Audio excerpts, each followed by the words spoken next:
The last message from room 407. Supernatural horror.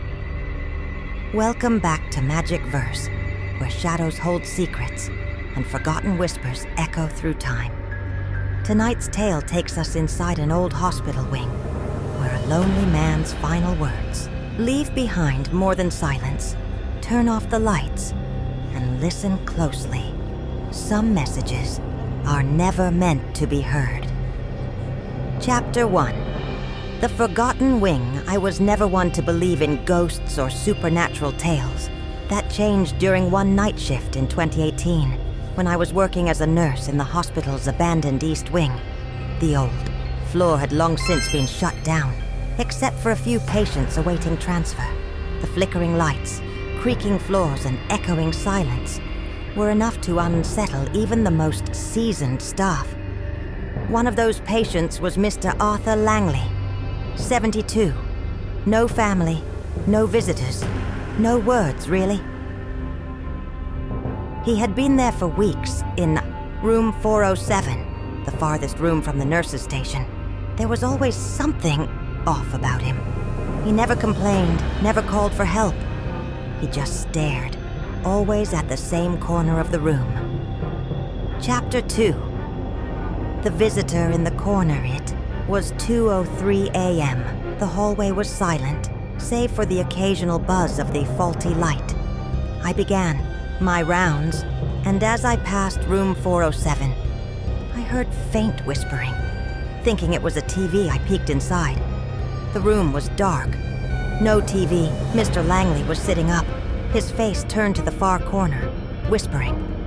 His voice trembled, but then he spoke louder than ever before. "There's someone in here." Startled, I turned on the lights. Nothing. I checked everywhere. Closet, bathroom, under the bed. Nothing. "They come when you forget," he added.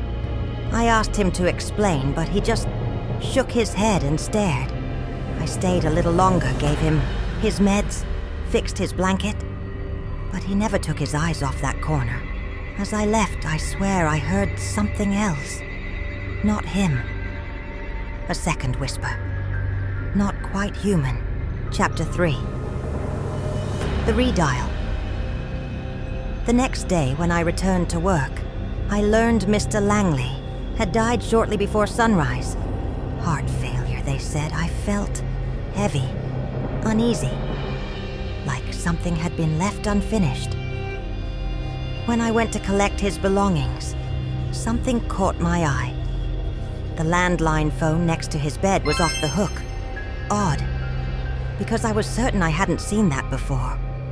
Just out of curiosity, I pressed redial. It dialed my personal cell. Shocked, I checked my voicemail. Message received at 3:12 a.m., 12 minutes after I left his room. Static at first, then, "Don't forget, or they'll come for you too." His voice, weak, tired, but clear. My blood froze. Chapter 4. After the call that night, I couldn't sleep. Every sound in my apartment felt louder, closer. I kept replaying the voicemail, hoping I had misheard it, but it was always the same. "Don't forget," I asked around.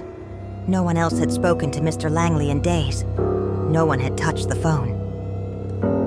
Later that week, I returned to room 407, empty now. But when I stepped inside, I felt watched, like something remembered me. In the corner, for just a moment, I saw a shadow shift. Thank you for spending another chilling night with us on Magic Verse. Some messages reach us from beyond, and some warnings we dare not ignore. Join us every Saturday at 1:11 p.m. for a new story that blurs the line between reality and fear. Until then, stay curious and stay safe.